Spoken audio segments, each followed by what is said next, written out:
女人刚爬完山，就发现自己的车门被一辆车挡住了，可她此刻却不敢发火，只能强压怒气，默默等待。这里是荒郊野外，更糟的是她今天没穿内衣，她只想尽快回家换身衣服，洗去一身疲惫。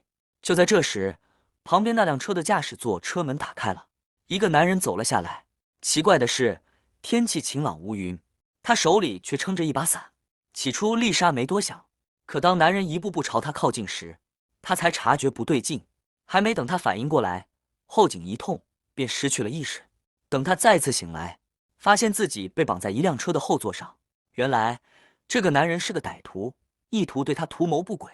绝望之际，丽莎忽然想起口袋里还藏着一把匕首，趁歹徒专注开车，她悄悄用匕首割断了手腕上的扎带。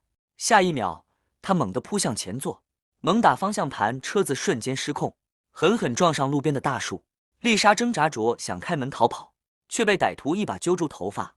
生死关头，他死死抓住她的安全带，反手勒住她的脖子。两人在剧烈挣扎中一同摔出车外。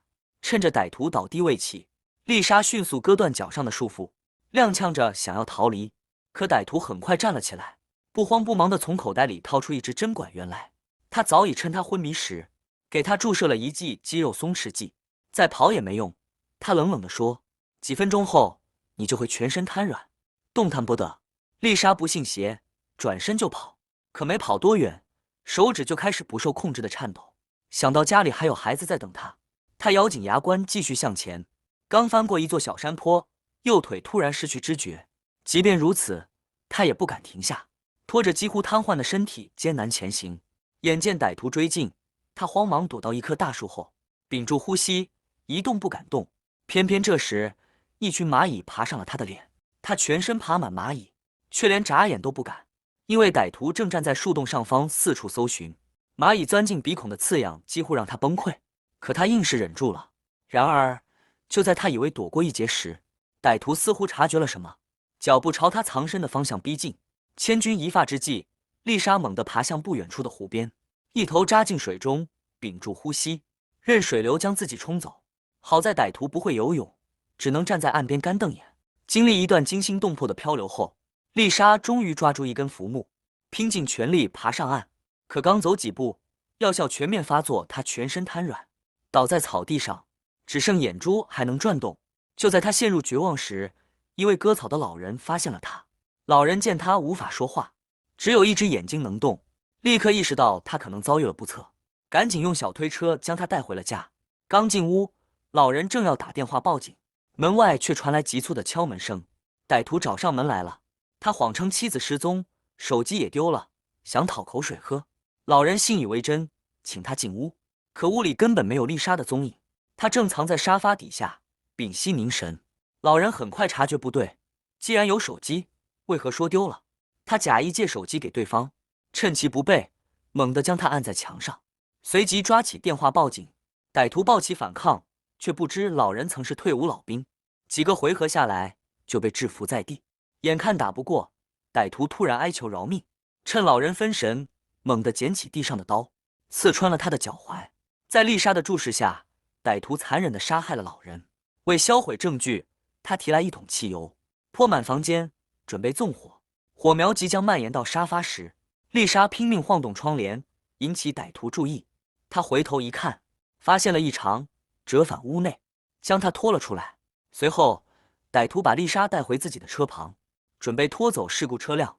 就在这时，一辆警车驶进，警察上前盘查，歹徒谎称刚出车祸，正要送受伤的妻子去医院。警员走到丽莎身边询问，见她一言不发，眼神呆滞，顿生疑虑。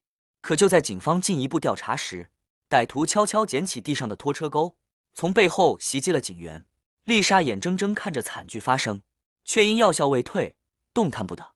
处理完现场，歹徒一脚油门，将丽莎带到了一处偏僻的湖边。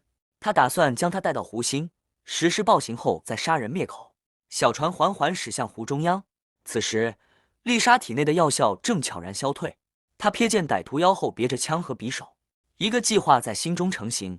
她开始低声啜泣，向歹徒倾诉自己失败的婚姻，装出无助可怜的样子，博取同情。接着，她哀求道：“能不能帮我松一下绳子？我快喘不过气了。歹徒犹豫片刻，竟真的俯身去解。就在他靠近的瞬间，丽莎猛地抽出他腰间的匕首，狠狠刺入他的脖颈。